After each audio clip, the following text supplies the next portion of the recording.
Welcome, Destination Divergence. This is the Winds of Change group, or most of it. There have been a few members swapped around, but I felt it was easier to keep the old group names instead of trying to work out new group names just because a couple members moved. But Nakareth is now with the other group, and Milos is now with this group, as that is how our new schedules all worked out. It has been almost 2 years since you guys last had a session, in-game, at least. We have quite a lot of downtime events to cover here. I'm gonna start with a recap of the situation you all find yourselves in. How about that? The Traveler visited you all recently. 2 years ago, really. 20 months more precisely. And he told you that the end of the world was coming. Really, whether you wanted it or not, it was coming. You could potentially try to fight it, but that would involve killing a bunch of dragon gods, probably pretty hard, not the greatest thing in the world to do, and also wouldn't even guarantee that the world would be saved. Really, you'd just shift the world from being transmuted into the next world, and instead risk, I believe I said, it was either 18 or 15 separate apocalypses that would happen to the Earth in the meantime, while you were trying to save it. Which, I mean, a single apocalypse is bad enough, but that many in that short a time, who knows how many people would even still be alive at that point, even if you did stop the end of the world officially. So the party decided to go along with the dragon's plan instead. And will not kill the dragon gods. They will try to reason with 3 of them that the dragons have identified should be a little bit more open to reason. These 3 were Bahamut, Hlal, and Tamara. You guys have a task of stabilizing all 13 planes, which must be done in 2 separate chains, which is why it's broken up into 2 groups again. And then finally the 13th plane, the missing plane that has been out of orbit for 40,000 years, Dalcor, must be returned to its proper alignment as well. You guys will be starting with Kaithri, the Churning Chaos. There are more planes after that, and you will eventually end up in Davni, the Perfect Order. Over the 20 months, you guys have all made good use of your time, crafting things, researching things, spreading spreading the word of the coming apocalypse, trying to protect the order of the realm, and so on and so forth, of course. Many different things. And first, since one of our players is not here, I'm going to go ahead and read what they sent me for what they did over the downtime. That was Faye. Faye is spending her time trying to rally and inspire the remaining communities of the world. She's letting people know the frightening truth of what's awaiting in the world, but speaking to our strength as a world and what we've survived already, to give them hope that we've got a chance. She is not attempting to deceive, but she is attempting to inspire and give hope to everyone instead. She will give the personal anecdote that she suffered greatly at the hands of the Silver Flame, but another sign of hope is their progress towards reform, made visible by Faye, one who used to be persecuted and hunted down by the Church of the Silver Flame, now bearing one of their divine artifacts, having accepted the Church and accepted the power that they have granted to her. Given the group's relative fame at this point, you guys have traveled across the land, saved many places, been involved in a number of world-changing events, and now being involved in a world-shattering event. Faye's hope is that these addresses can be fairly large-scale, which they were. They managed to gather lots of people. There is lots of support for very large gatherings in Eberron due to magically enhanced speech being broadcast over large areas like there's loudspeakers and such. Not a hard thing to do at all. And she would make time in each city to meet with people in smaller settings and hear their troubles. She's traveling with Anka during this time. As a personal note for Faye, she is trying to buy what she's selling. She is trying to give herself hope as well as giving others hope. And she's hoping to secure a better and more balanced world rather than trying to cling on to the current world through all of the issues that may happen. Who would like to jump in next with what they were covering over these past couple years in game time?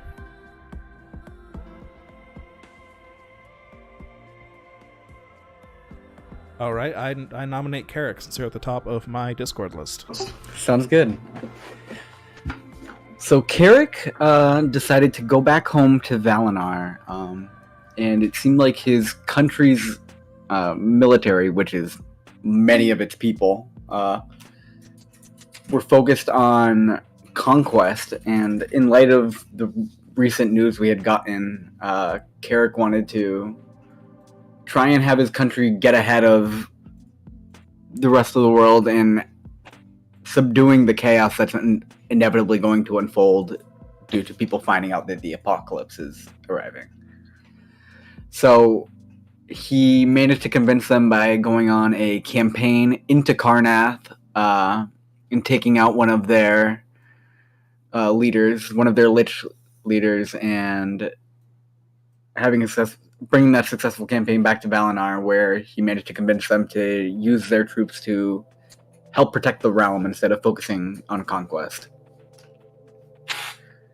And so once that was done, he decided to focus on kind of just living life in Valinar and spending time with his family, but mostly researching the three seals that he has, the tablets of planar power that he got from Zendrick. And he was trying to look into a way to possibly complete them and combine them into one artifact.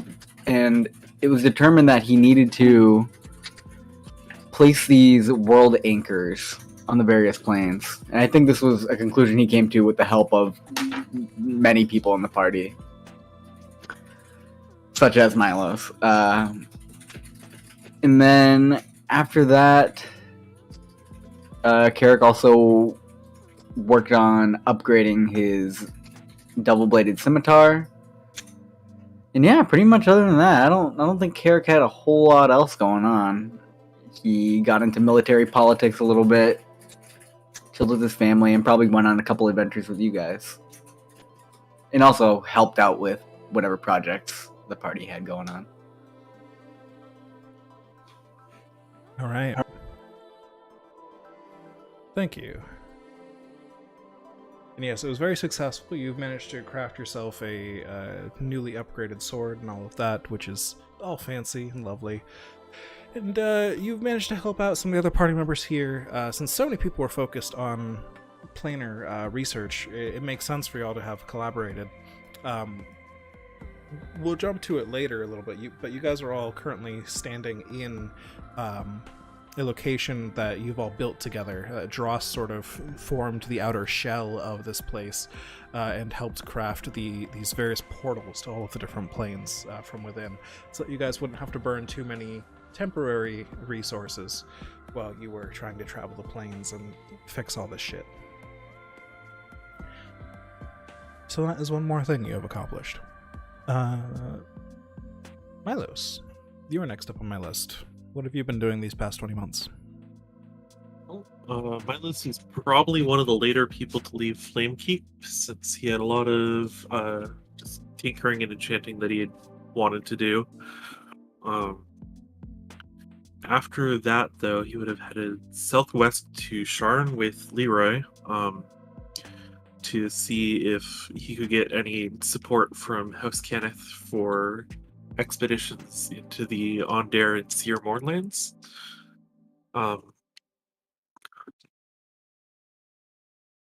Yes, and indeed, you likely would have been able to secure support for the Seer Mournlands expedition by helping them participate on their expeditions that they have already been regularly doing whenever they can.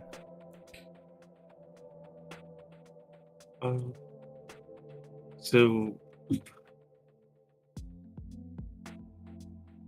mostly the goal of that would be to poke around the old Kenneth facilities and see if Leroy and I could do any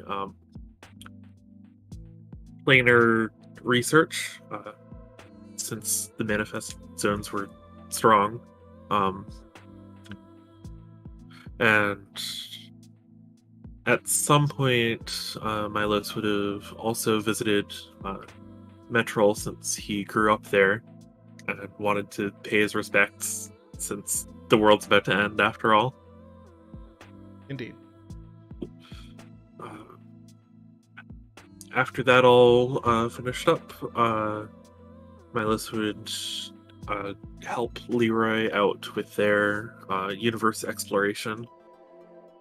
But I don't know what Eric wants to do with that, so they haven't posted anything. Yes, but you helped out, Yeah. and we'll mention that in Leroy's segment on Friday.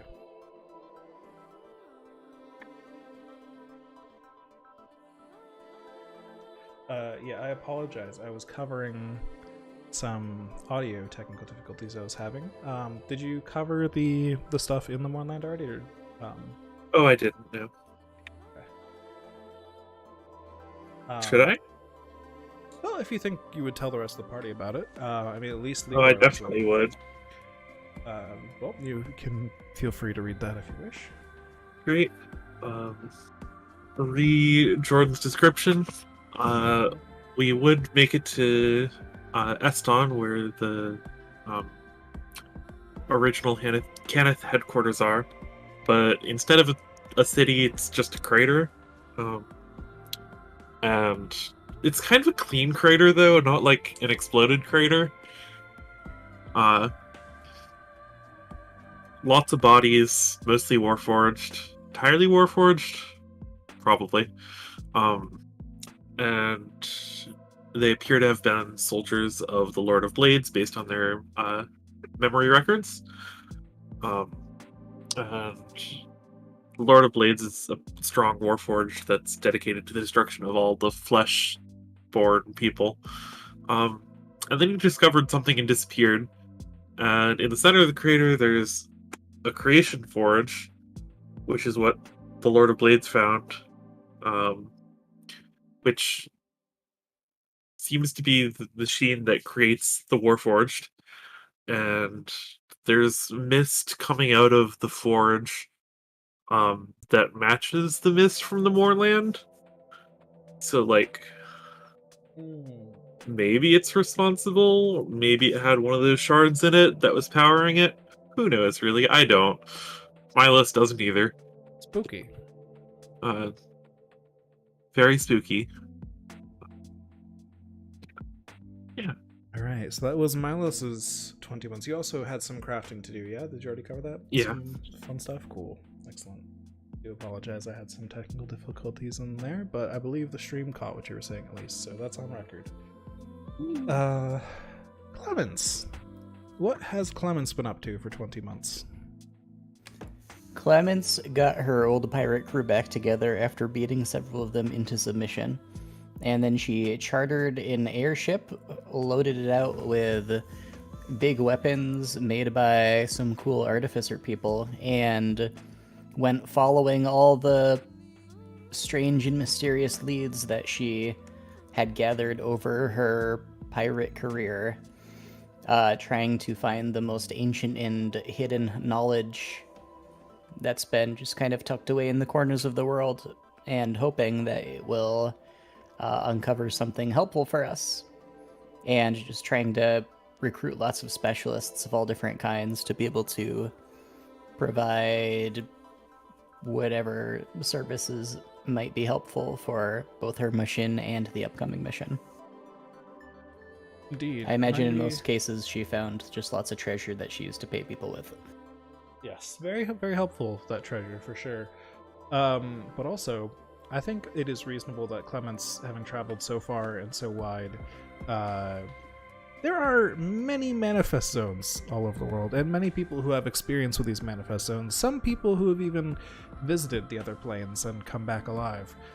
It's more rare that they come back alive, but there are at least stories passed down and such, and he managed to collect a lot of this lore in such a way, or records and and so on and so forth. And so Clemence's reward for all of that journey is I'm essentially going to be giving each of your groups a little bit of a rundown on the planes, some brief details before you guys actually step in there. That way, if you want any last minute preparations to mitigate against stuff, you'll at least have that opportunity. Thank you kindly. Of course. So, speaking of, the first plane that you guys all need to tackle is Kaithri, the Churning Chaos. Following that will be Irion, the Eternal Dawn, Shavarath, the Battleground, Sarania, the Azure Sky, Mabar, the Eternal Darkness, and Davni, the Perfect Order. But again, starting with Kaithri, the Churning Chaos, the first plane of that great chain of planes to settle itself down. It is a very close orbit to Corvair, to Eberron itself, really. And because of this, it swings into position a little bit earlier than the others. And if you stabilize this one in time, you should be able to get to the next plane afterwards and stabilize that one just in time as well. There is a bit of time pressure here. You're not sure exactly how long this pressure is, but you know that if you take too long, you won't be able to stabilize the planes and lock them into this window of time where the time is sort of synchronized across all of the planes. And if you miss this great window, then you'll lose the window of opportunity for stabilizing Dalcor. And, well, if any of the three, Dalcor, Davni, or Thalanis, the three ends of the chains, are not stabilized by the time this nebulous window of time is up, then dragons of great evil will ascend to become the next dragon progenitors of the next world, and your gamble will not have paid off. So, Kaithri, the Churning Chaos. Let's cut out this nice pleasant music, because Kaithri is not a nice pleasant place. Most of you have already encountered some of the denizens of Kaithri. The Slod who infested and assaulted a town that you were all staying at. A town which you have saved and reverted the manifest zone on already, but not before it was, well, mostly destroyed. If any of you would have visited there during your 2 years, which there's certainly a possibility of with Clemens traveling all around the world and such, you would see that they have started to rebuild, and they're doing much better, of course. But the Slod are terrible, nasty things. They care not for rules, they care not for good and evil, they just care for wild violence and whims. And, well, their circle of life is rather strange. They implant eggs in the hosts that they find, which eventually erupt into new Slods. Those Slods are a different color than the previous. The blue Slods, which curse others with a curious disease that eventually transforms them into a red Slod to repeat the cycle, and so on and so forth. As I said, a terrible and chaotic group of people, if you can even call them that. Who knows how intelligent they even are in the first place. And Kaithri is their home. Kaithri is a place of chaos, as the name would suggest, yes. Nothing ever stays the same in Kaithri for very long. Even the terrain will change over the course of weeks or days, even hours sometimes. You may fall asleep in a lush jungle only to wake up in the middle of a desert, and then hours later find yourself in a freezing tundra. You may advance towards your destination only to find that you have actually fallen quite far behind on your planned route. You may turn left only to find you have turned right. It is a place where nothing makes sense, and, well, this will not be an easy journey. That is what you know about Kaithri when you go in. What kind of preparations do you guys think you would make before heading into this place, if any? Or are you just gonna try and get through it by sheer force of will and a bit of winging it?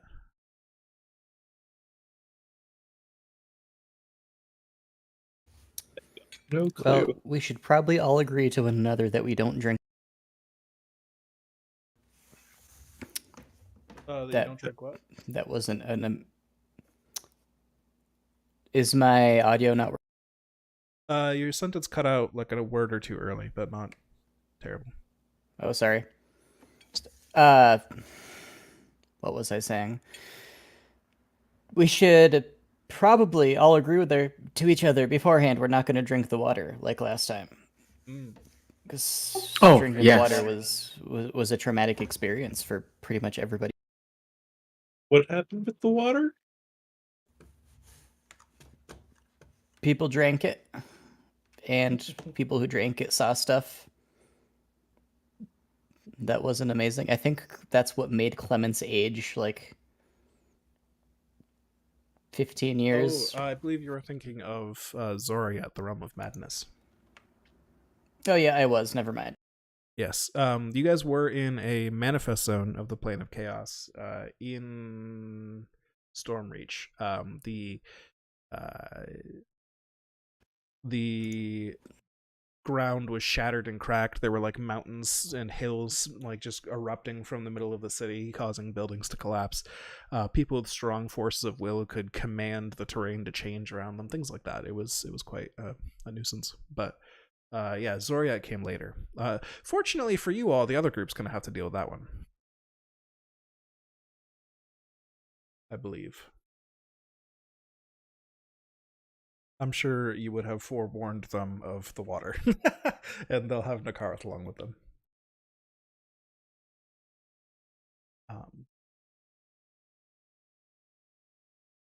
But yes, Mindless is gonna fill up his water pouch just in case. it's fair enough. I mean, yeah, you probably don't want to drink too much stuff native to this plane either, I suppose.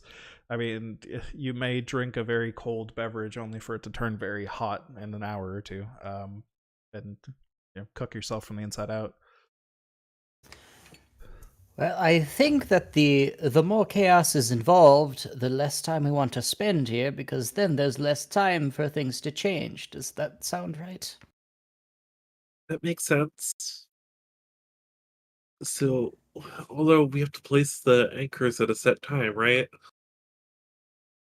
Set place, more accurately, but by a set time, yes. I wonder how possible it's going to be to set them at a set place in the middle of chaos. That seems like something that might be, ever shifting. That's a good point.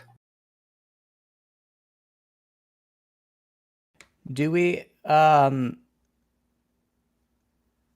specifically do we know the specific place we need to put the anchor?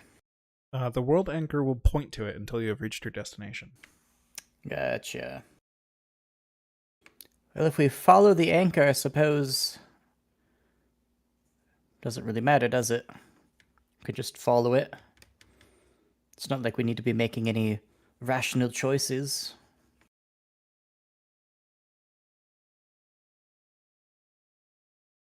That's pretty fair. Probably figure out a strategy for traveling as fast as possible then, if we want to make sure minimal change happens.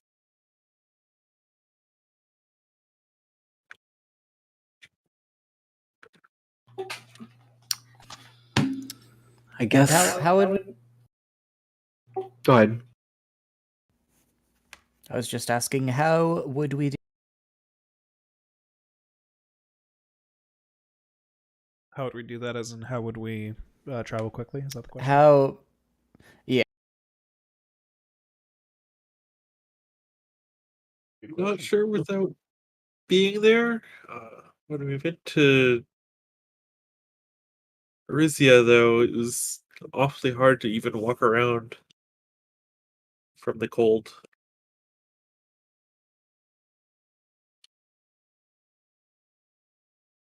Hmm.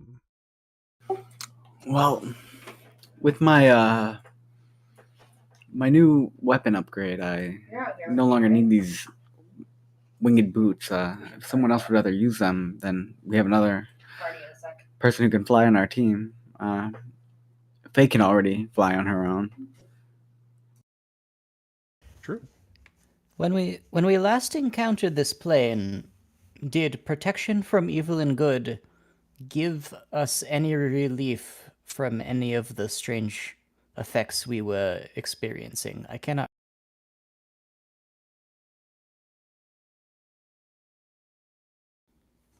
Or did we not even have the opportunity to try that?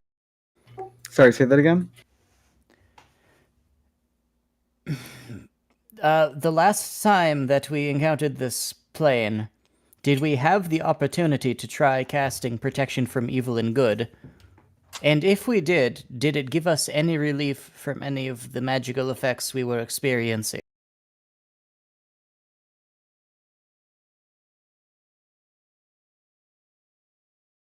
I can answer that question. I believe that there was when you last experienced a manifest zone at this place, there was not a passive effect on yourself accompanying it. That you protect Gotcha. yourself from. But you would know from traveling around the world and visiting many different manifest zones that manifest zones each bring with them only a small part of the magic of a plane. And so there could be more effects there that were not in that plane. So who knows?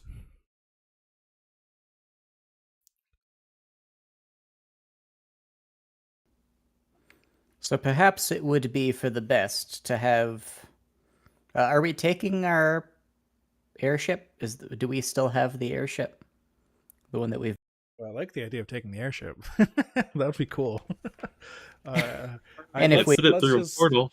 retcon that the giant portal structure is airship sized. That seems cool. I like that. It's like a big gate with a bunch of levers you can flip to Exactly. change the portal. I'm thinking like the gates from Arcane, the giant portals, the airships flying through it and shit. Like that. That seems cool to me. Let's go with that.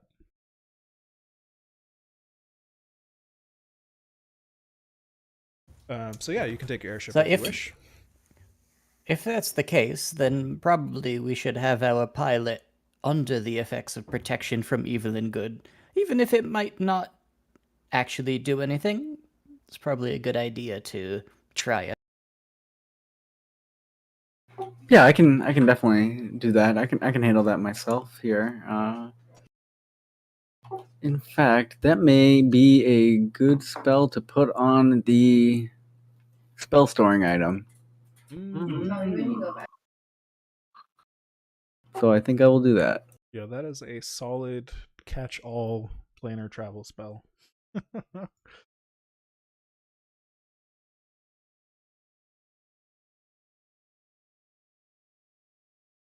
So yeah, I will use one use of the. Actually, I'll just cast it on myself, and I'll cast Protect from Evil and Good. In the Hitchhiker's Guide, the most useful thing you can bring is a towel, but in Eberron, the most useful thing you can bring is a spell storing item of protection from evil and good. I feel like that's just something you don't leave home without. That's Sounds about now. right. If worst comes to worst, I can banish us all back to Eberron, but I don't think I can take the ship. That is true. So that is up to you guys. You can bring the airship with you if you wish, but I mean, who knows what kind of dangers you'll face there and if you'll even be able to bring the ship back.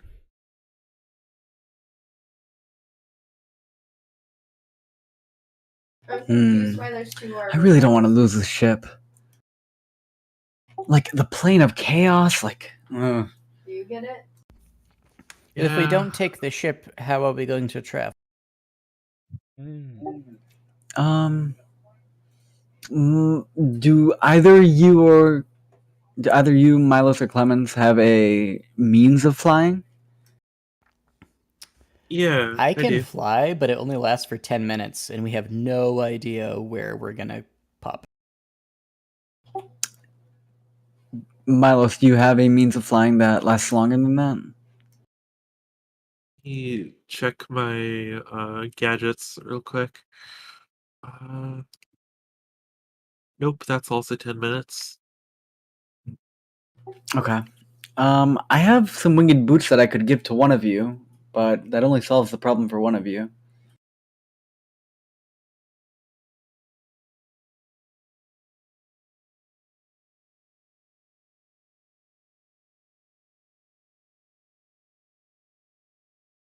Hmm. Choices. In this case, do we want to? This is tough. Syrup. It is. Do we know at least There's like some what the giant birds terrain with- of the plane of chaos is like? I'm sure we would have had Nakarth like go there in his astral self form at one point to see what it looked like. Ever changing. Jordan, do I still have the orb? Yes. Great. If we have 3 people that can fly, I can. Like, we have an orb that can also carry people. True. Oh, well, that'll certainly do it. This is a trick the other group What has was- employed a lot. Yes. Could you repeat that? What? The orb is back when you guys fought Daiten and won his library from him, his orrery. It was in the form of a pocket dimension inside like a basketball-sized orb thing that you put a key into and pop down, and it becomes a doorway, and then people couldn't enter it and exit it. It's not very fancy in there, but it is a pocket dimension and therefore safe from things on the outside. It seems Like to falling to your death. So if we have one person who can travel, then the others can live in the. Yes, and it has enough. I mean, it doesn't have like infinitely spawning food or anything, but it seems to be protected against creatures suffocating inside at the very least. Artificers have definitely- infinitely spawning food. It's Coco Jumbo. Yeah, so the other group has been applying this item a lot. And now it's yours. And now they don't have it, and they are going to be sad. They're gonna have Can to the person use on the Drost's outside- cursed item instead. Can the person on the outside do anything to like summon the people inside? Can you like throw it like a Pokeball or something? Or if the guy outside gets ambushed, is everybody involved just screwed until somebody decides to go out for like more beer? The person on the outside can open and close the door. The people on the inside are trapped until the person on the outside opens the door again for them. Gotcha. So the person on the outside is ambushed. They better get the fuck out of Dodge, because if they can't open that orb, there's going to be a lot of people starving to death inside that orb, unless one of the people that ambushed them happens to open it. I don't know. Maybe I can banish a set of that too. Probably, actually. Yeah. Worst case scenario. It is a pocket dimension. All right. Are we gonna use the orb then and just have whoever is the most permanent flyer freaking fly? Faye has pretty permanent flight. I don't recall how permanent Carrick's is. If I have the new magic item, then it's permanent. Perfect. So that's 2 at least. And then And then- somebody with the boots. It's like semi-permanent. You get So like like 4 4 hours a day, I hours, think. yeah. Or no, you get 4 hours, but like you regain 2 hours per day or something like that. That sounds accurate, yeah. So not a full day of travel, but at least a few hours. But who knows what a full day of travel really means in the plane of chaos? Time is convoluted, as they say. It do be. The boot regains 2 hours of flying for every 12 hours they aren't in use. That's how it works.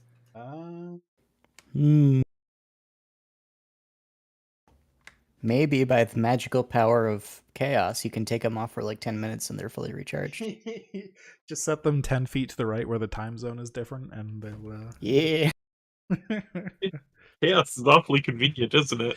You just see a particular spot in the world changing more rapidly than the others, and you just toss the boots over there.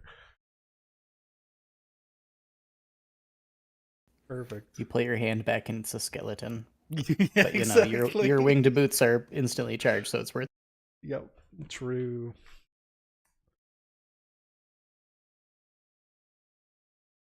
All right. Any other preparations before you guys head into the chaos?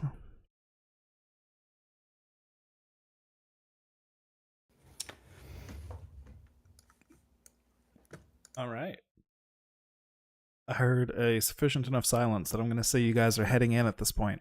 If we need to retcon stuff, they're like, oh, wait, I forgot this, then that's fine. We can do that. Don't worry about it. Oh, sorry, But- real quick. I just wanted to Yes. ask who took the winged boots out of Milos or Clemens. Good question. Can you please repeat that? Which one of you wanted the winged boots, and who wanted to sit in the? I will sit in the turtle sphere. Okay. It's not a turtle, but I'm going to call it a turtle. It might it become a turtle is- in the plane of chaos. How will we Maybe let I'll Clemens become a know turtle in if the it plane. becomes a turtle? Good question. I will throw one of my attunement slots at the winged boots. They do not require attunement. Don't. Perfect. Oh, wow.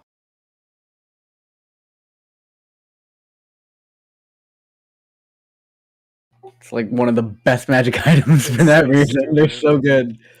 I love how magic items are like everything from yeah, like you have basically infinite flight that no one's actually going to track during a normal adventuring day, because why would you track that? To like you can point this wand at people and make them smile. Like Uh-huh. such crazy wide variety. But yes, so you've got those boots. You guys are heading in. Faye will fly, as you said. We'll catch Faye up later, but that is fine. Also, I guess I should say as well, you guys had most of the materials for the magic item for Faye you were crafting, I think, right? We can work that out between sessions, but if we wanted to complete that, we can probably just complete that. It might have some extra gold cost if like super needed, but there was a plan for one of the legendary essences, I think. Yeah, we can talk to Faye about what she wants to do about that, I think, next session. Sanguine sommelier or whatever. Yeah. Yeah, we can work that out. That's fine. So we'll just assume that you've done whatever you've crafted for Faye has been completed at this point and given to her, just so that we have that continuity out of the way. And then you guys head into the chaos. So the portal opens before you. It is a swirling rainbow mass. No color remains the same in this mass of portal, in this hole in the world, for more than a second. You can't make out any shapes or objects beyond the portal, just swirling mists and colors. It's like somebody is brewing this incredibly weird magic bubbling stew in front of you, but it is vertical instead of horizontal. And you all enter, I assume? Yes. Yes. All right. So, as you guys enter the Churning Chaos, I would like a perception check from each of you. I will roll one for Faye. Perception. Faye rolls an 8.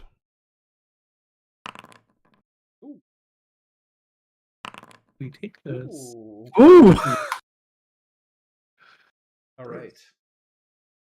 It is now, you guys technically triggered it by bypassing it, that I will let you know that in the Churning Chaos, all crit ranges for everything, including skill checks, which now have a crit range in the Churning Chaos, are expanded by 1. So you crit on a 19 or 20. You guys both hit a 20 anyways, so I get to let you know early about that rule. But yes, also, in here, everything is so chaotic, and force of will can affect reality around you in such a way that a crit does automatically succeed on a skill check, and a crit fail also automatically fails here. Additionally, you guys who are paying the most attention immediately notice something upon entering this place. You two are both very aware of all of the magic items you got ticking on you at all times, all of the spells you've got prepared. There's just so many gadgets and gizmos on you that you're aware of at all times that you notice, and also you're both it takes such great precision to craft the magic items you do. It takes such habits and long, drawn out effort that is very repetitive. This place is very counter to that idea. Within only a few seconds of being in this place, you realize that even the rhythm of your breathing begins to change. You cannot take, in this place, you cannot take any action the same twice in a row. On multiple turns, if you move, you must move different speeds.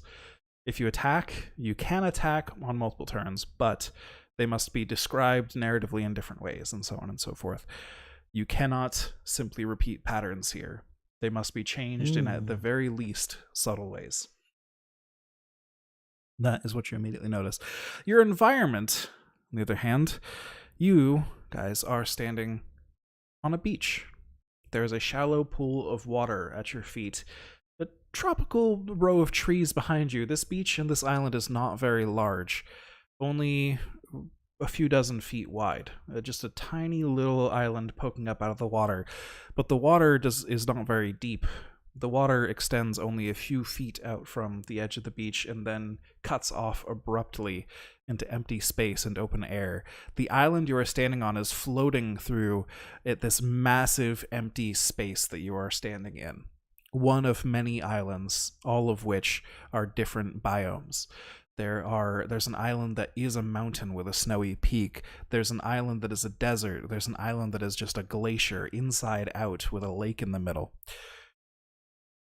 Any terrain, any environment you can think of is here in this long string of islands that seem to be orbiting around this strange, orbiting around not something, but nothing. There's like a ring of islands, one of which is the one you're standing on. But as the ring gets closer and closer towards the middle, things get more and more strange. You can see things changing more and more rapidly as they approach the middle of this empty space that you're standing in. Directly in the middle of which is a giant crystal structure, which is constantly shifting and changing. One of the islands in the ring swoops overhead, becomes a dragon turtle, chomps on another island, and then becomes an island itself once again. Welcome to the churning chaos, where nothing makes sense and everything changes. With that high of a perception check, you guys notice one thing standing out against the chaos. Amongst all of these islands floating in patternless patterns, there's one thing that resists the chaos. A diamond-shaped structure, I guess more of like a cube, is hovering in the space, a glowing prism of golden light with a disc around it and multiple pillars sticking off in different directions. Despite everything else around it moving in varying patterns, it follows the orbit of this ring of islands uniformly, continuing along its path without change. It is far away from you at this point, about a quarter rotation around the ring of islands, but you've noticed it from where you stand. Between the islands in this space are even things that are not considered terrain. There are clouds, there are storms, there are just streams of molten rock that twist and curve throughout the islands. This place is very hostile. And so, what do you guys do? Well, where's the anchor pointing us? Directly towards the center. Towards that empty space where things are changing the most frequently. Well, guess that's where it is. How do we put it where nothing is, though? Well, if we put it there, then something would be there.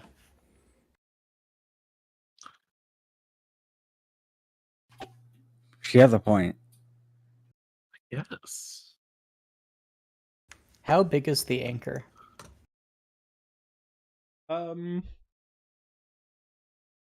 I hadn't really considered that. I think it is comical for it actually to be anchor shaped, but handheld. That would be hilarious. Love it. Perfect. So it's a little like heavy metallic anchor that you hold in one hand.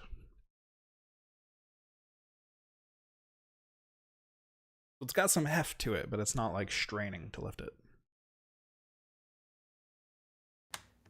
Is the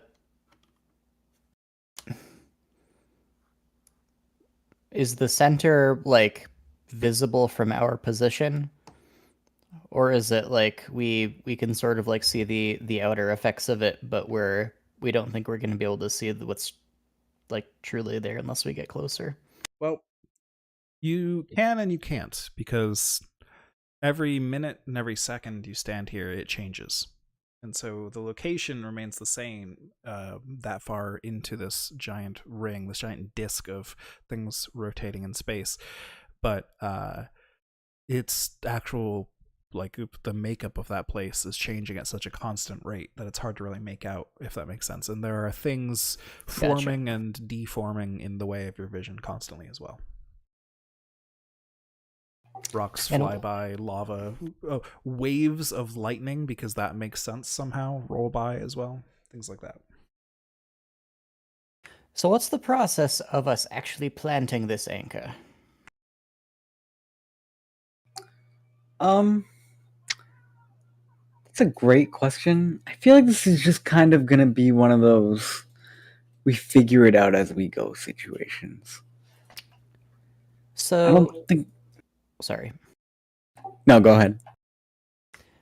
What would happen if I cast Globe of Invulnerability on myself and you stood within my globe, and then I just teleported us right in the middle and you set up the anchor?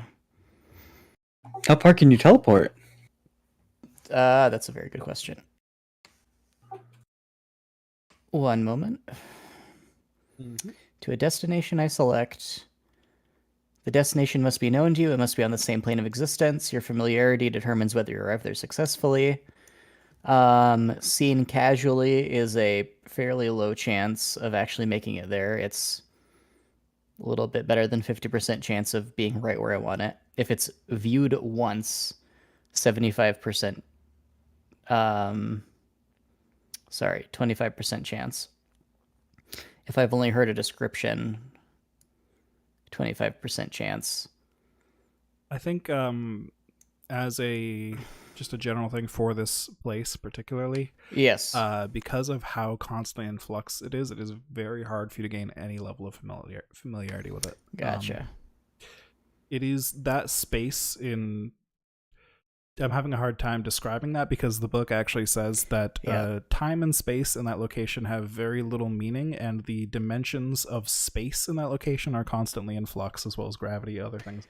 So it's pretty hard to pin down, especially from a distance. One of the options of teleport is false destination, and that feels like that would probably apply there. That would make sense. Like you tried to scry an enemy sanctum, but instead viewed an illusion, or you're trying to teleport to a place that no longer exists. Right. So there's a very slim chance of success in that case, I guess. Is that the... That would be no chance of actually making it there. About a 50% chance of making it to a similar area, 50% chance of something going really wrong. Ah, fun. So if Clemens is aware of that, she wouldn't bother. Yeah. I think as you start telling your teammates about the specifics of the spell, and you were looking at this spot, you're like, She's I was very familiar... excited and then dejected. Yeah, I was familiar with it like 3 seconds ago, but over there it's already 5 years in the future, and it's a completely different place now.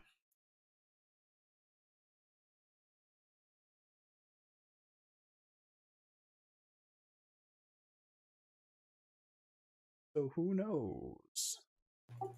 Then we should probably just go directly toward the point, yes? Into the eye of the storm we go. Yes. Right. But As I'm you getting guys in all... the ball. Indeed. As you guys prepare to take off, the gravity of the island you were standing on suddenly shifts, and you are all pulled to the ground. I'd like everybody to make a strength saving throw. Clemens, if you want to make a dexterity saving throw to see if you can get into the door in time instead of a strength saving throw, I'll let you do that. Yikes. All right. So everyone who fails, which I should roll for Faye as well, with her very high chance of success here. Yep. Nope. Everyone Clemens but is going to try to arcane deflect herself into the doorway to make that a 14. Okay, that will work. 14 will let you deflect yourself into the doorway. That is fair. Everyone else, which is Carrick and Faye, are immediately dropped prone and restrained by the gravity. Milos, you're having a hard time moving around. It is difficult terrain for you at the moment, but you are not. It is not impossible for you to move.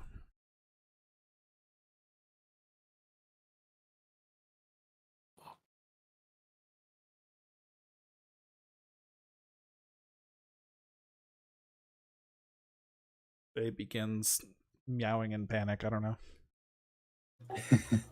Does protection from evil and good apply to this or no? Unfortunately not. This is not the effect of an aberration or undead or whatever. Cool. This is So gravity. So we're stuck. Yeah, the very tiny island that you're standing on currently has suddenly erupted in gravity, and yeah, you've been hit by a gravity wave of some kind. You're stuck to the ground by gravity. Just don't believe in gravity, and legally it can't affect you. True. Good point. I don't believe in gravity. I don't believe in gravity. I don't believe in gravity. The gravity does not relent, unfortunately. Get up.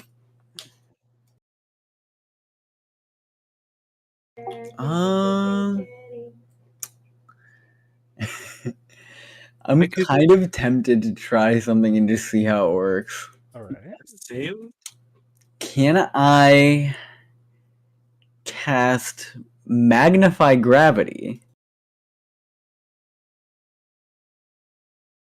To like try and help like pull myself a little bit?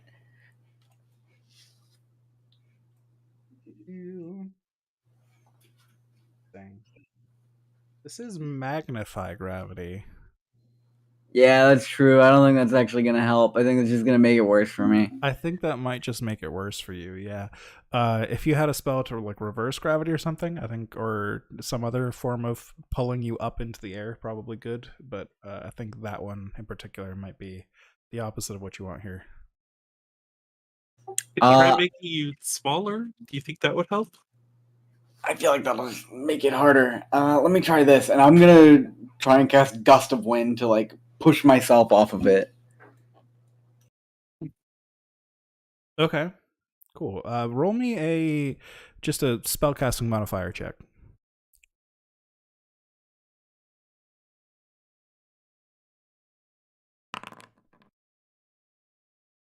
I'll flash it to a 17. Okay, with a 17, you manage to get yourself up to your feet, but I mean, it's still difficult terrain. You're having a rough time, but you're at least standing now. You can feel the gravity pulling you down, and it's very rough, but now that you've got your footing again, you can keep yourself from completely collapsing. Am I able to fly?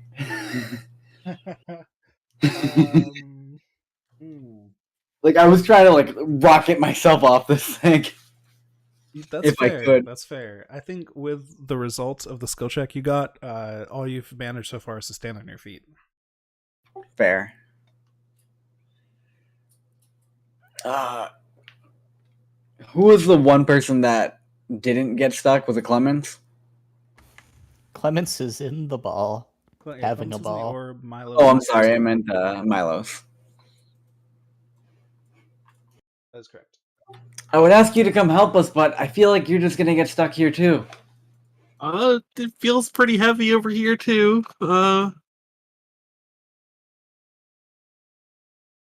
If I try and fly up, does it work? Flying by winged boots, right? Yeah. Yeah, okay. So the winged boots. You've got cute little wings.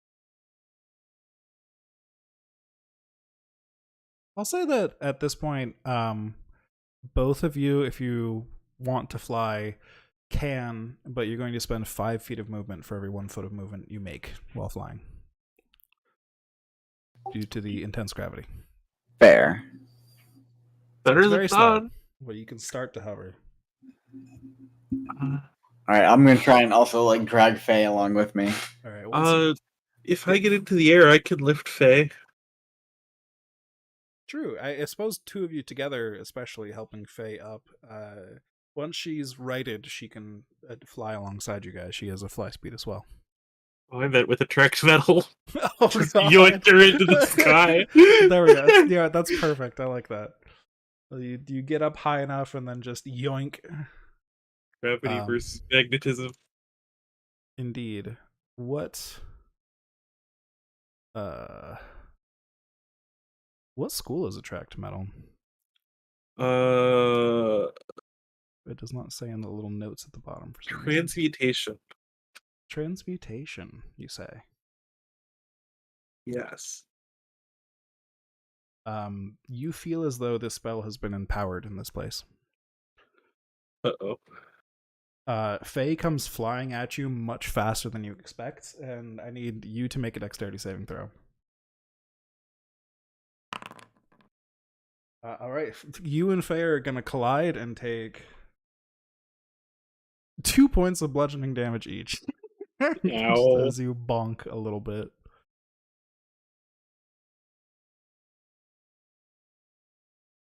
Well, And I yes, guess you it discovered worked.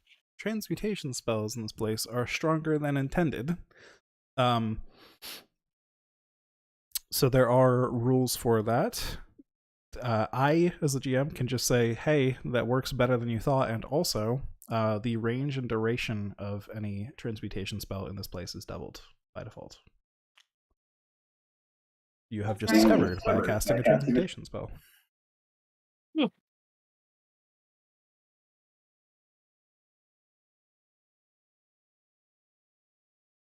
Sorry for bonking you, Faye.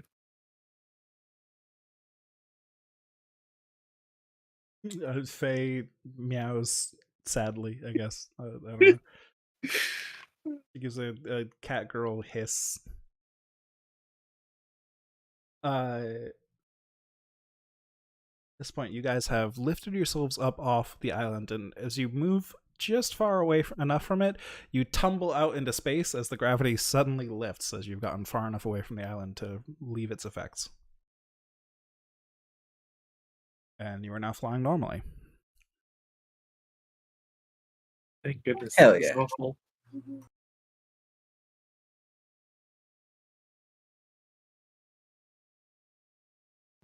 A We're supposed- wide, flat rock covered on the underneath with burning magma slides through the air next to you and then tilts backwards, the magma helping halt it by the force of heat underneath it. Don't worry, it makes sense. We're on the plane of chaos. And on top of this wide, flat rock is a group of Slod who begin shouting down at you.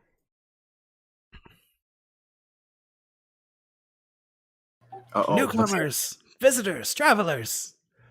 By the rule of Baab, you shall all be detained. You gotta scream, am I being detained? Bob? Baab! Yes, of course. You have heard of the mighty Baab. We are the Republic of Baab, and we follow his rule. How long does the Republic last here? They all kind of look around at each other. How long? Well, it's a long time. It's been long enough. As long as Baab rules it. I thought they'd be the Republic of Jeff by now. One red Slod pushes its way to the front of the pack, much smaller than the rest, and those of you with experience with Slods would know that the red ones are sort of the lowest tier of Slods. They are the weakest ones and the lowest form of the Circle of Life. This one pushes his way to the head of the pack and very proudly crosses his arms across his chest. Says, Bob has decided that under his new rules, you are not to be detained, but you are to join the Republic of Baab. Come aboard. Gonna look at Carrick since he has experience with these things. This is the first time they've ever asked me to join the Republic of Baab. All of the other slot are now nodding sagely at Baab's wise new rule.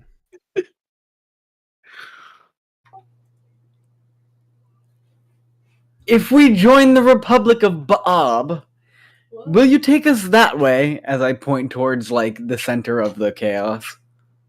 We will take you in the direction Baab chooses. Which direction is that?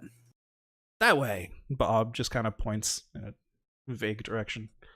So one of them actually seems to be Baab. Yes. There's one slot. Okay, The smallest red slot appears to be Baab. I see.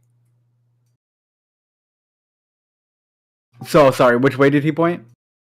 Sort of just off in a random direction. Vaguely. He didn't even look. He just kind of pointed a finger that way. Did it happen to be towards the middle?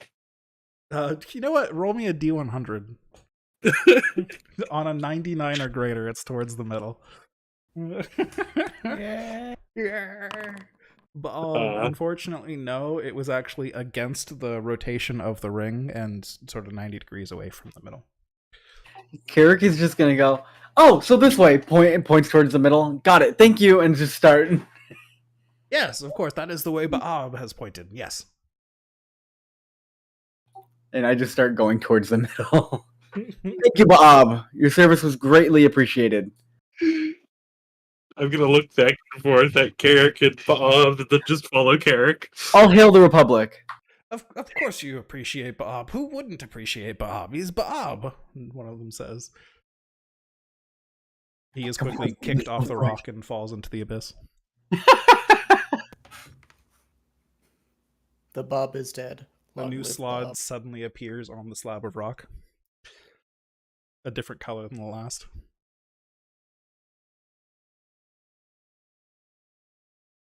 None of them seem fazed by this. I'm never gonna get used to this place, Carrick. I think that's kind of the point. Bob thinks you would make good translators for us, yes.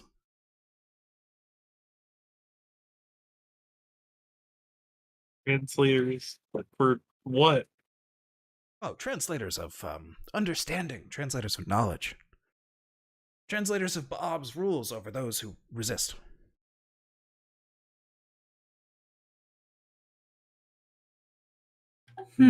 Bob points off towards that glowing prism-like structure that you guys saw earlier. What is that, by the way? More loathsome outsider creatures, ones that are resisting Baab and do not understand the glory of Baab's republic. How awful. What is the nature of their blasphemy? Ugh. Order. Oh, that's the worst. Indeed.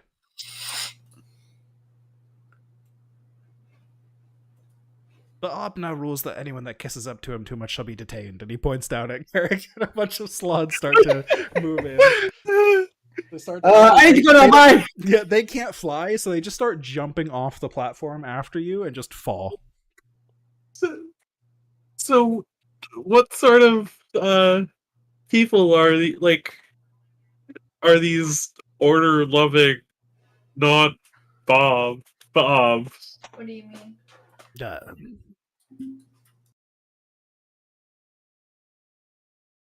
Roll me a persuasion check, actually. To see if you can distract Bob from trying to chase your friend right after you told them to chase your friend. Yeah, 13's good enough for Bob.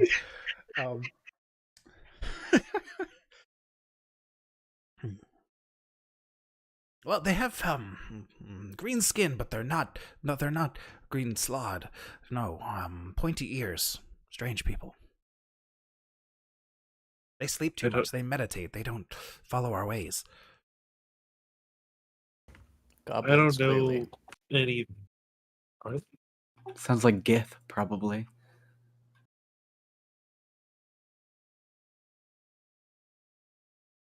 Yes, Gith. That's a good name for them. I like that name. You're back in. Come back here. You're fine. Yes. So these Gith in their prism, it is not chaotic enough. As he says, chaotic enough, the stone beneath his feet changes to a platform of ice instead of stone. There's still the lava on the bottom? Yes.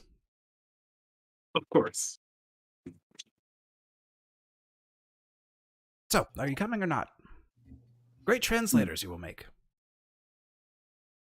How about this? If we have to make a real quick stop, but once we do that, we'll be happy to come with you and be your translators. No, Bob rules you come now.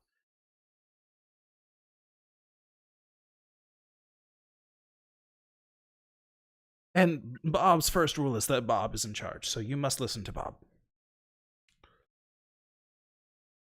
You know, I look at Milo's and I go over and whisper and I say, you know, talking to a bunch of Gith might not be the worst idea. Who are the Gith? Well, the last one we met was super helpful in the plane of madness. They tend to head to planes like this and create order in them and carve out their own slice of reality inside of it. Maybe. Yeah, that sounds like a good idea. I mean, this Bob makes a convincing argument anyway. Indeed. All right. Okay, Bob. We have heard your request, and we agree.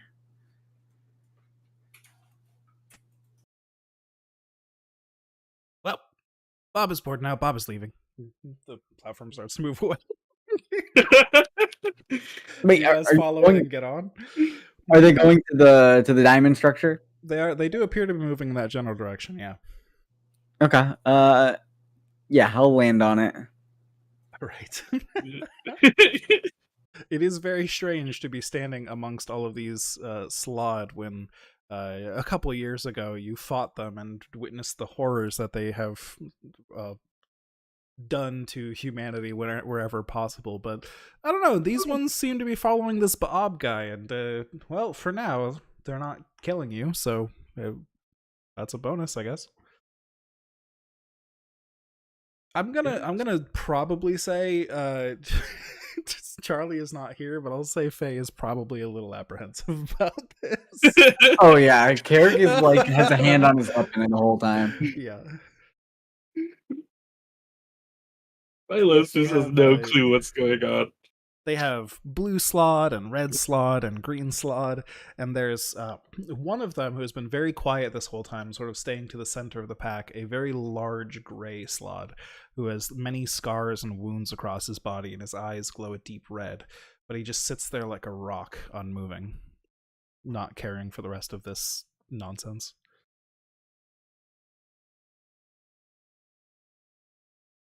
One of them, Milos, reaches out his massive fucking green slimy hand towards you and says, "Howdy, I'm Frank."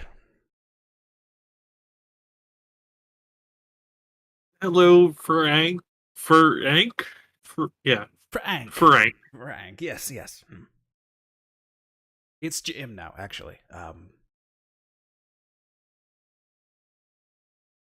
do you all keep track of everything? Well, what is keep track?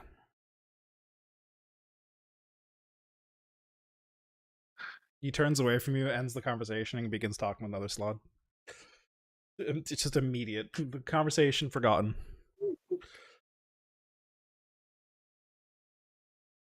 I have no idea how to talk to these people. Over time, they keep kicking each other off of the platform one by one, and just more keep spawning from above and like splatting back down onto the platform in different colors. At one point or another, they probably try to kick each of you off. So everybody, tell me how you resist that. I'll say let's get a little blades in the dark about this, and I'll if you can justify it, then we can make a roll up based on that. So if you want to make it like a deck save or something, you can. If you want to try and magic your way out of it, if they're just like casually throwing each other off, and you're their allies now, so they're gonna try and casually throw you off as well. I feel like I'm just gonna let them. Yes, Fair enough. So they throw you off. What do? we fly back on. Perfect. Yeah, you spawn above and you fall back down below with using your wings. None of them seem to notice or care because this is normal. When in Zoriat. Indeed, when in Zoriat, you do as the Zoriatians do, but when in Kaithri, you do as the Slod do. Indeed. And so yes, there are many different shenanigans here. Eventually, another rotating platform of Slod approaches, rotating the opposite direction, coming towards you.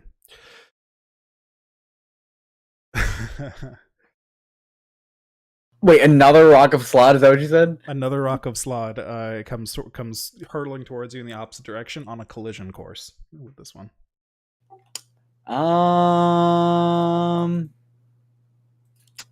Do we do anything about this? I think we get off. That's wise. The Slod I'm on board. the rock are all chanting, but they're all chanting something different and at different times and different rhythms, so none of it makes any sense. But they're all trying. Let's get out of here. Sure. They're saying something about flesh and union and glory, and it sounds very spooky, so you guys get the fuck out.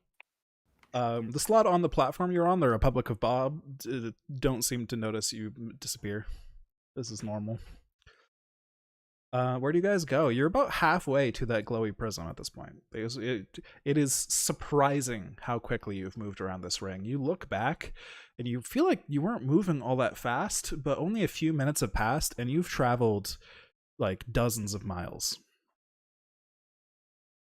I want to stay in range to be able to see the collision happen and observe. All right. Agreed. The two rocks smash into each other, ice flying in one direction, lava scorching and burning at Slods on the other rock, and that one rock remaining mostly solid but sort of cracking in half. There are just Slod bodies and body parts flying everywhere, and they just disappear into the abyss. A short time later, one of the very large rocks nearby has a lot of Slod on it, and they all seem to be getting along just fine. This group of Slod does not have a small Slod leading the round, nor are they chanting anything. Instead, they're all discussing things very academically, trying to convince each other of things. They're all pretending they know much more than they do know. They are discussing the benefits that other cultures from the other planes have and what they can emulate from them, what they can bring with them, and what things could enrich their Slod culture. And none of their points are remembered for more than a couple minutes. I think we just witnessed the end of the long-standing Republic of Bob. Bob must have decreed that it was over. That's just how it goes. And so, this new great rock of Slod slowly drifts off away from you. I guess let's go see what this diamond structure is about. It's like a good idea. I feel like no one's going to believe. I feel like Clemens isn't going to believe us if we tell her what we just saw.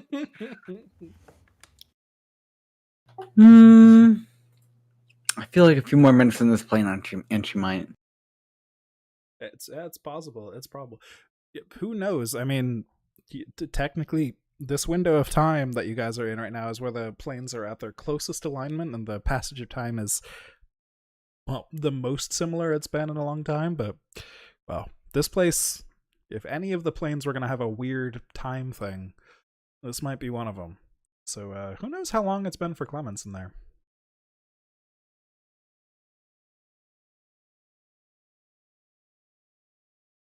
But anyways, do you guys start flying towards that large structure? Yeah. Yep. All right. An hour passes. You have not made any progress, it feels like.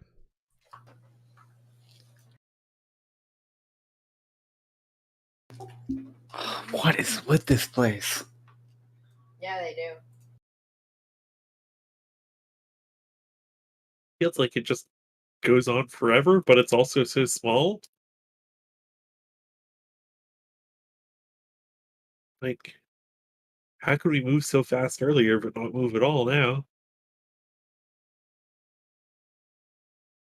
Other than, the inherent chaos. Maybe we need to be on one of these island things? We can try it.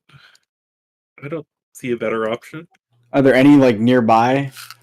There are plenty, but in various states of change and stuff. Ones that would probably be more comfortable to stand on. There's some that look like a hill that just got lifted out of its local terrain and just sent into orbit. There's sort of just a large rock structure that appears to have been carved into some kind of statue at some point before like years of erosion and decay. And there is a large crystal that looks kind of sharp and pointy, but doesn't seem to be changing all that quickly.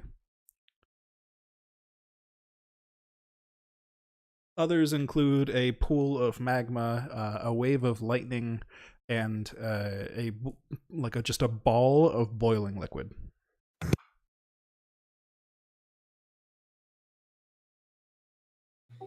Do you want to go sit on the hill? Do any of them seem to be moving towards our destination?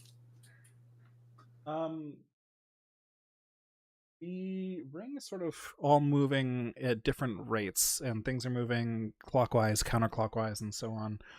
Your destination does appear to be moving away from you, unfortunately. Some of these rocks, now that you stand still for a minute, you can see that it appears to be rotating away from you. Some of the rocks around you, I'd say the crystal one is rotating towards it at the moment, yes.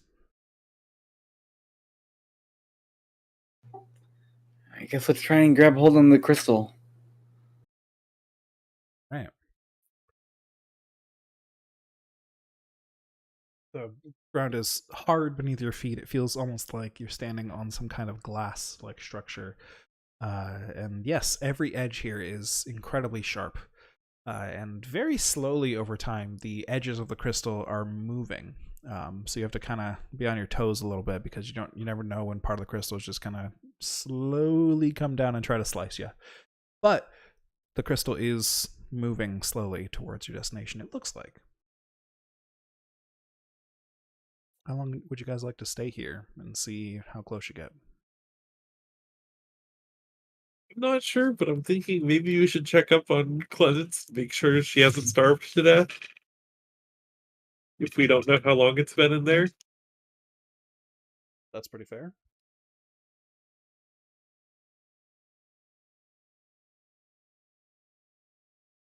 Sorry, can you say that again? I'm thinking we should check up on Clemens, see how she's doing if we don't know how time is passing in there. Yeah, let's see if we can let her out for a second. Yes. 16.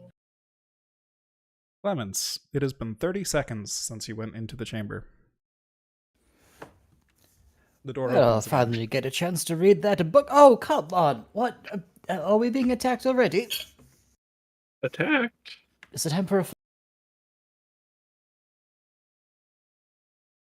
For what? Sorry. Is it time for a... Oh, cut it. Cut out at the same place again. I have no idea what is wrong with my audio. I am holding down the push to talk key for several seconds after I'm done talking. Is it time for a fight? I think we're still good. Not time for a fight, yeah. Oh. Then why are you here? We wanted to make sure you weren't starving to death. No, I was just about to start reading a book.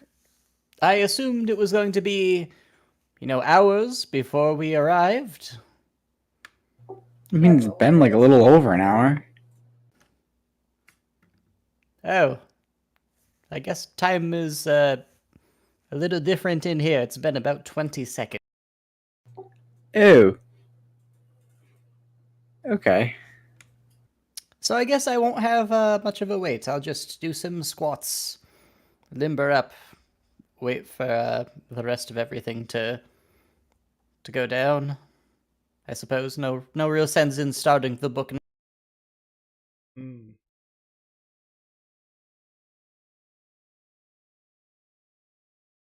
How are you smiling? All right, then. All right. Well, I guess let's see. Are we getting any closer with the crystals? It looks like you are getting somewhat closer, but like even as you watch, you feel like you're getting closer, and then now it looks like you're at the same pace, and now you're really getting closer, and now it's kind of back to a slower pace, and the pacing of this rotation is not constant, whereas your destination is. Clemens, do you have any idea how we might get over there? You're used to seafaring, and this feels kind of adjacent from my lack of That could try experience. to navigate for us, I suppose, but I can't imagine that in the chaos I'll be able to.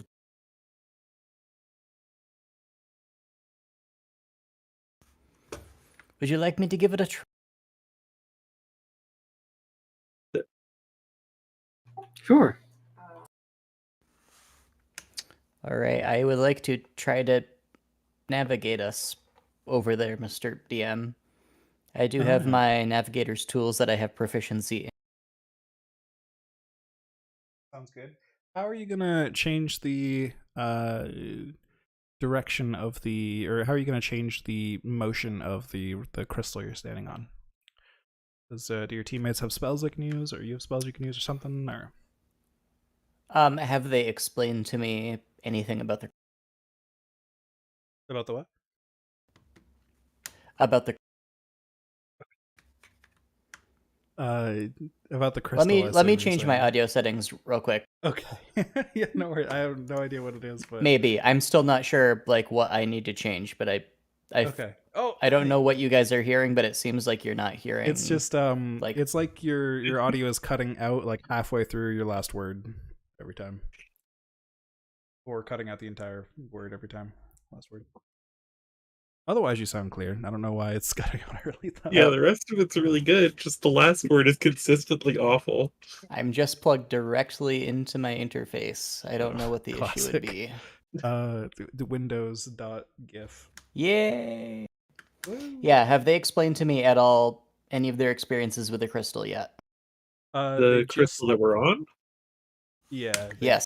just landed on it and popped you out. Okay. Out of fear that you were maybe dying. I appreciate. They released you out of fear, the kind of fear that only Clemens can put in the hearts of their enemies. So can you please remind me why we need to change the direction of the crystal? So I- your destination is rotating in this ring of islands at a constant rate, whereas the island you are currently standing on is kind of fluctuating in both the direction and speed it is traveling at. All right.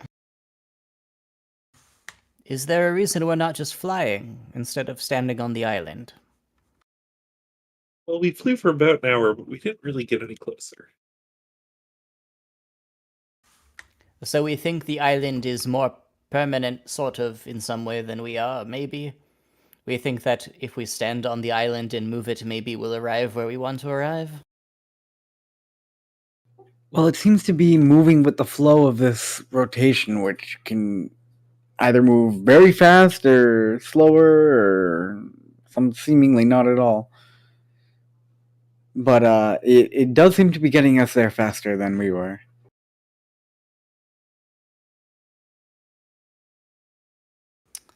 Then, should we not just wait if we're getting there? That does make sense.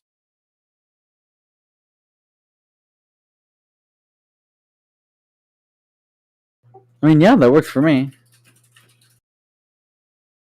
I apologize. I'll be right back. My cat is, I think, thirsty and wants my water, so I'm gonna go get her own water. She keeps jumping up on my desk. Understandable. I'll be right back. I love Lily. Oh, here.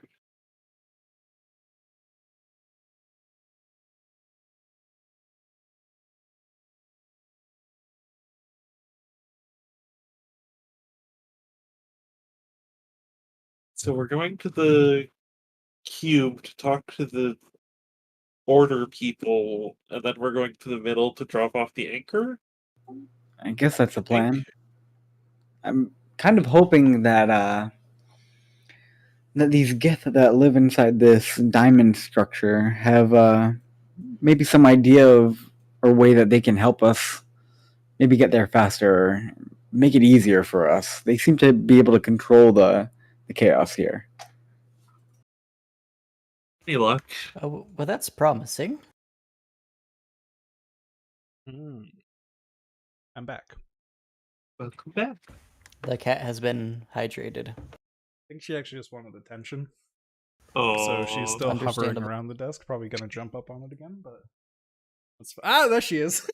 It's Lily. I'm trying to run D&D. No. Anyways, I'll just let her wander, but in the meantime, this is just adding to the chaos, really. So what are you guys doing? How are you guys heading over there? What's the plan? Sounds like Clemens is caught up. I think we're gonna chill, Okay. right? How long are you guys gonna chill for? Like an hour? Take a short rest? Yeah, I guess we can take a short rest on this walk, because we seem to be getting there, right? Or at some sort of rate. Yeah, you do. Yep. It seems to fluctuate, so you're not sure. It's not like even if you get halfway there, you don't know if you're like actually halfway there in time or just space. But you know what I mean. But, yes, it seems like you're making progress at the very least. So, if you guys would all take a short rest, you may mark that off if needs be, if you have resources for it and stuff.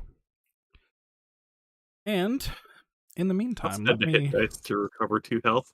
Let me read to you guys what happens when you take a short rest here.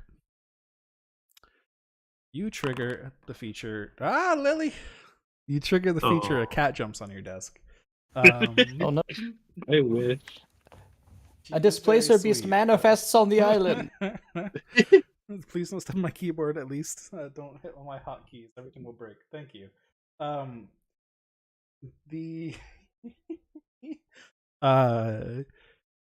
Okay, let me read to you guys this feature of Constant Change is the name of it. Nothing remains exactly the same in Kaithru. Whenever a creature finishes a short or long rest, it finds that something has changed about it or its possessions. Each player should describe what has changed about their character. This could be as simple as your cloak changing color or your sword now having a stylish Ondarian style when it was originally Karnathi. Or your change could be much more drastic. Your change could be physical. Your skin, hairstyle, sex, or mental changes could happen. You could suddenly hate olives when you did not before, or you could suddenly change faiths. These changes have no mechanical impact. Your coins may not change from copper into platinum, and so on. But anything else is completely fair game. So if everyone can go around and see what kind of changes they think would be happening to their characters in this moment, that is up to you guys. I guess we'll have Faye do that, but Faye is also a changeling, so it'll probably be one of Faye's possessions, I would imagine. I like dinosaurs now. Excellent. You didn't like dinosaurs before? No, Carrick used to hate dinosaurs. Oh. Perfect. Good one. Clemens is now wearing comically oversized Kingdom Hearts boots. Perfect. I love it. She doesn't like them very much. How about house?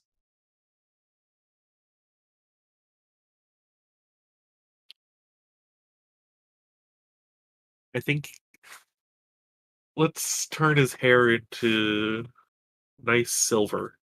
Ooh, I like it. Okay, silver hair. Excellent.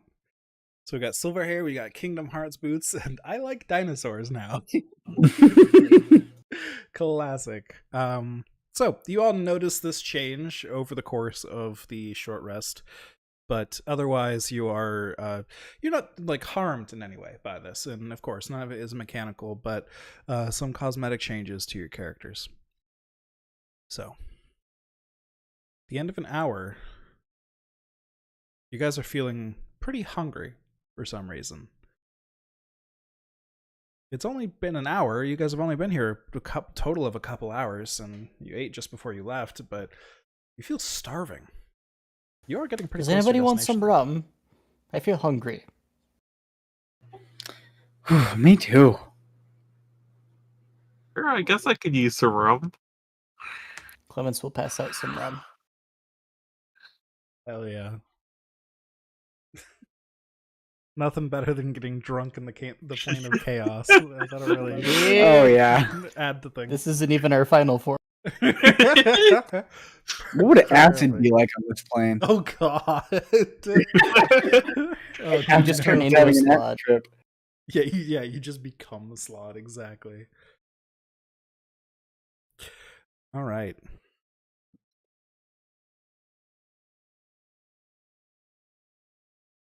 Let's see. So, I'm sorry, I'm still dealing with my cat. Slightly distracted. You guys are approaching your destination, finally. The rock you are on is slowly orbiting towards the crystal, the prism, the cube-like structure tilted off axis, orbiting this great plane of chaos. One single bit of order in an act of defiance in its existence here in the plane of chaos. Now that you're a little closer to it, you can make out a little bit more detail about it. It appears to be some kind of monastery, some sort of holy building. You can see some people outside the structure, seated around the pillars on the outside in some form of prayer or meditation. And indeed, these do look like gifts to you. Do you guys continue your approach?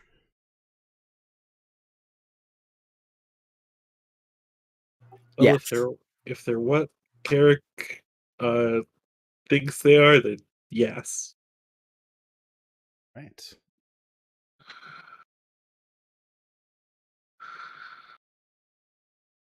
As you approach, no one on the structure seems to pay much attention. It seems they're all quite focused on their meditations, their prayers, little conversations they're having amongst themselves, and so on.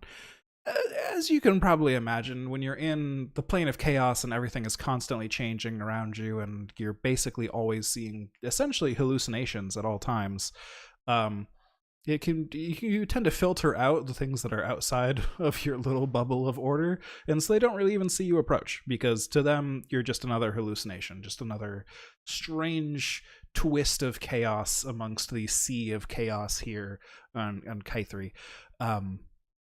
So how do you get their attention? Or do you even attempt to? Or do you just land? What are you guys doing?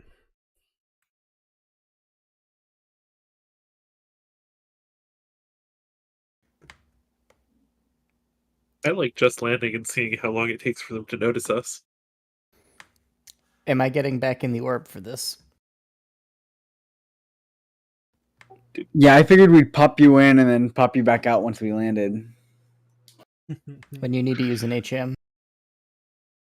You guys jump down on this group of people you've never seen before and plant something that's totally not a magic bomb and start fiddling with it.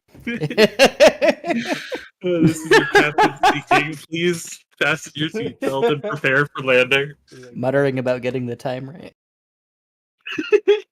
All right, so you guys land. And fortunately, this time, gravity appears normal here. Time and space appear normal here. So your flight goes as you expect. You don't take any... It's not like you feel like you're floating through space and not actually gaining any progress or anything strange like that, like happened before. You actually make progress. You swoop down and you land. So, as your feet touch the ground, Nobody looks up. Nobody seems to notice. One of them, off in the distance, mutters something in the middle of a conversation about more Slod having jumped aboard, and that's a nuisance they'll have to deal with at some point.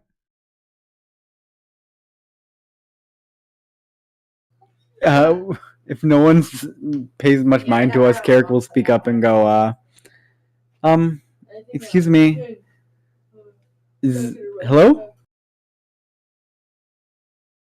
One of the nearby ones would actually look up as you begin to speak, and instead of yelling and screaming about the sovereignty of Baab or the benefits of other planar cultures or any other weird slotty culture, you actually begin to engage in conversation with one of them. This is new.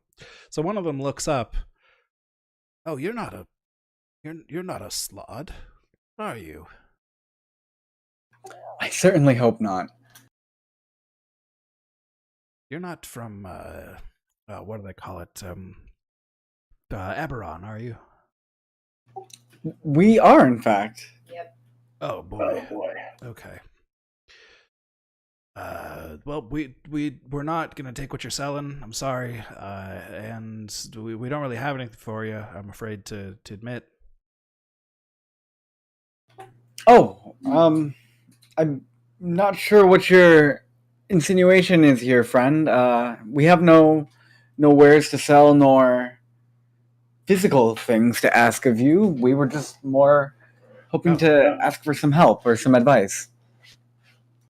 Oh, strange. Usually you Eberron folk don't come all this way without some sort of strange agenda. That's weird. So you're from Eberron. You weren't just formed from the chaos. Yeah, you were not going to turn into a puddle of ooze in the next hour. That would be very bad for me. I really hope that does not happen. I feel like anything can happen here, so me falling into a puddle of ooze is not totally out of the question, but it would not be of my own will. Well, it shouldn't happen in here. We've got wards against that. But Good. I've never held a conversation with an ooze for this long, so you're probably not that. That's a good sign. Yeah, probably not. It'd be weird if I found out now that I was a ooze. Yes, indeed. Actually, the wards would have picked you up before you landed, so I'm pretty sure that you're not news. Awesome. No, I now know that I'm not a news. That's good news. Yeah, sorry. I'm just going through the like list of all the things you could be, because someone from Eberron is like the least likely in the plane of chaos. But I guess that must be it, huh? You get oozes often. Well, no, because of the wards. Right. We used to, though. Yeah, a long time ago. I was but a wee lad.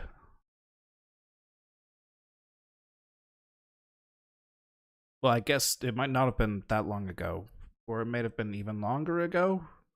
Depends on how Eberron's doing these days. Our little bubble here is relatively constant on time, but the rest of the plane's not so much so.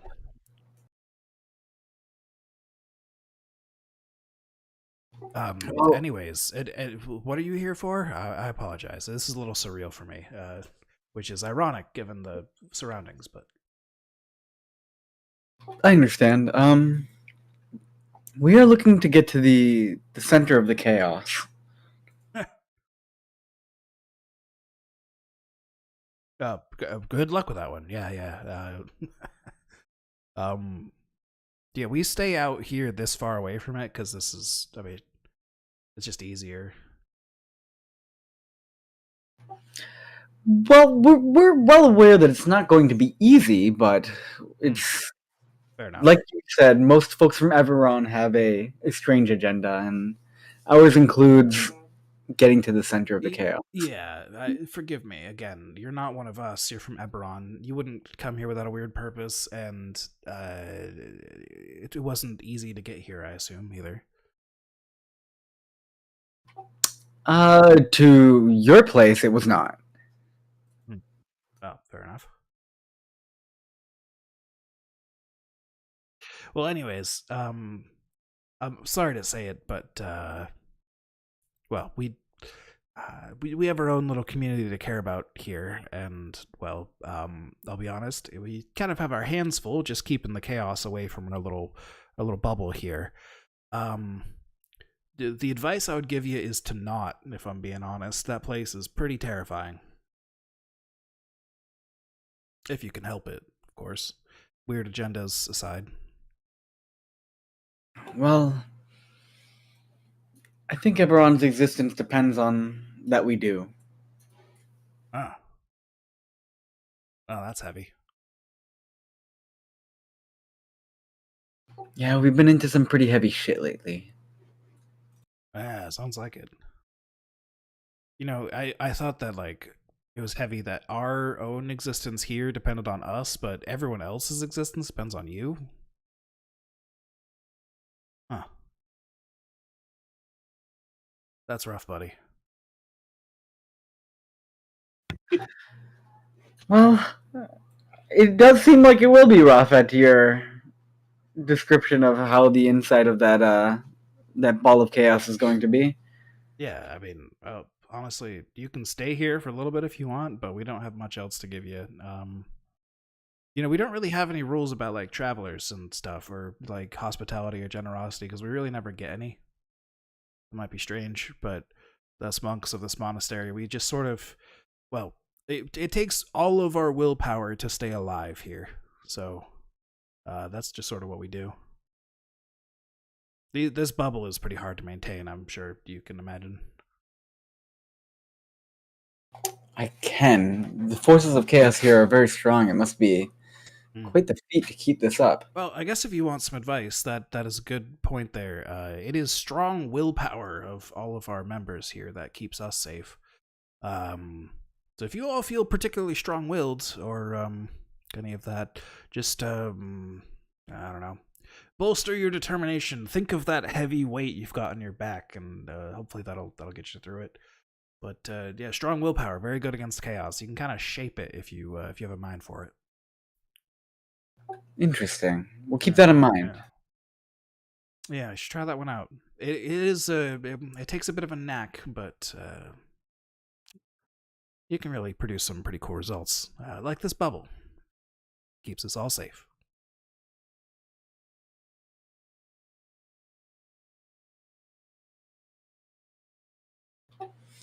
All right. Well, I thank you. Of course. What is the name of your community here?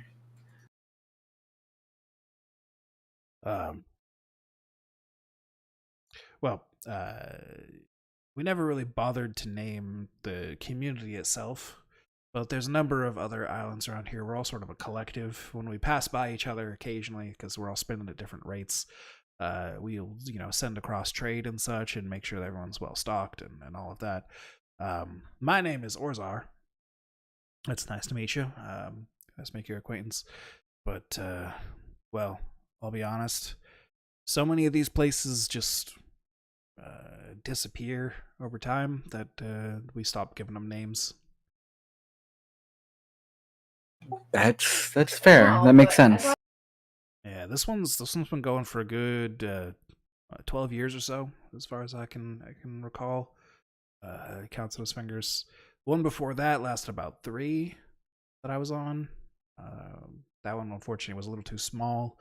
We got crushed by a large rock, but we all managed to make our way to this one. That was good.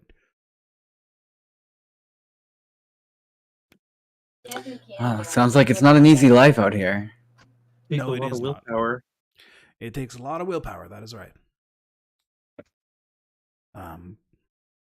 Yeah.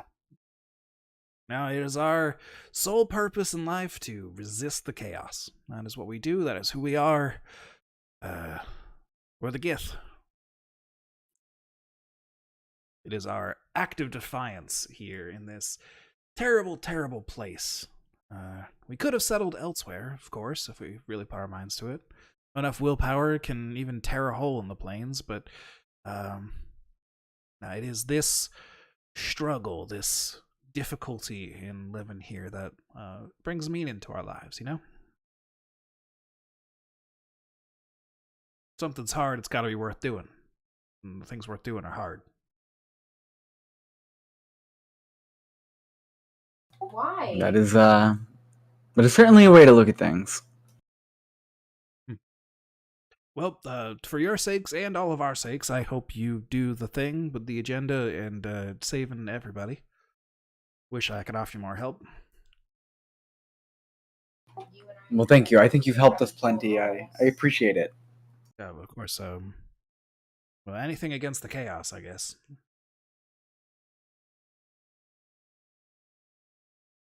Well, do you need to stay for the period of time here? You have nights where you're from, right? Is that what you say? Stay the night. Oh, yes. I look at Clemens and Milos, and I say, "What do you guys think? Do you want to spend the night here, or should we just try and head straight I there?" feel like trying I to am kinda spend hungry. the night here might have horrific. Might be like 1,000 years by the time. It's true. Do you have any food at least? I really. I was not prepared enough, and I can't make food today, unfortunately. Carrick was asking, what was it, Orzar? Orzar, yeah. I mean, we have a little bit of food. I don't know if it's anything like where you come from. What did you say, Miss? I've got food for 6 people. It's not the most tasty thing in the world, but it'll, keep us going. Yeah, that might be more palatable for you all than what we've got. You seen any little beasties, little creatures running around here yet? Maybe you haven't passed any islands that have those on them. They're sort of rare, but Did any of them go by Baab? that sounds like a odd name.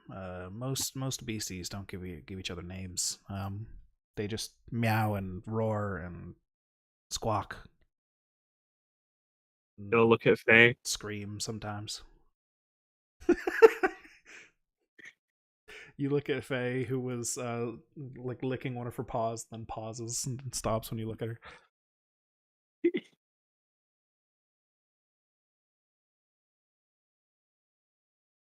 Yes, I will just play Faye as a cat whenever Charlie is not here.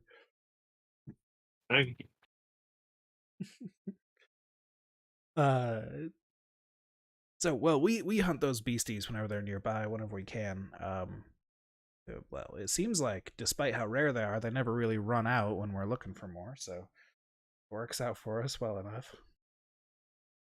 But they're all strange. They're not like, from what I've heard, they're from other Eberron travelers through these parts trying to sell us things and whatnot. Looking for artifacts and all of that. Wizard stuff. Any of you wizards? Sorry, that's a tangent.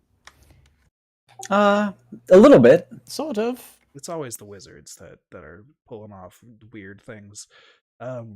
Anyways, the beasties are all strange and stuff compared to what you've got back home. These ones are all like, well, as the wizards described it, like mashups of different things, like a snake with butterfly wings, or that's one of the ones that we saw. Those are pretty common around here. The wizard called it that though, or like a butterfly with snake fangs, or an elephant with octopus tentacles, or all sorts of things like that. That's what we got around here.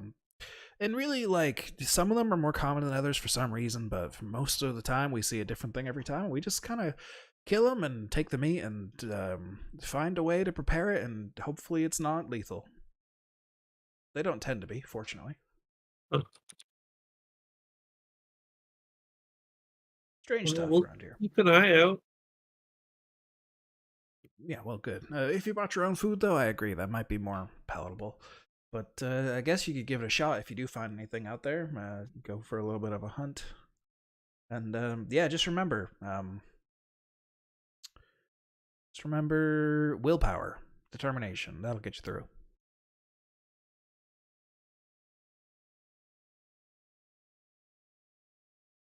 Thank you, Orzar. We'll keep that in mind as we make our way towards the center. You're welcome. You guys are the well, the nicest outsiders that I've talked to in honestly my whole life. So well met, honestly, well met, and thank you.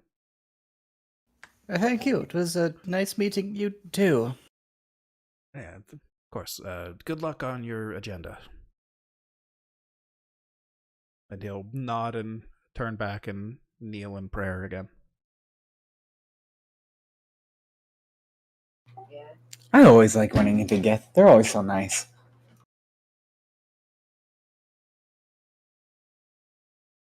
Definitely different company than the Slod. Doesn't Me just matter, not it's having just met a a Gith tag. Yankee yet. Yeah, exactly. You guys have only met the good ones. Rip the Gith Yankee. Hey, with all this planar travel, I'm sure you'll come across him eventually.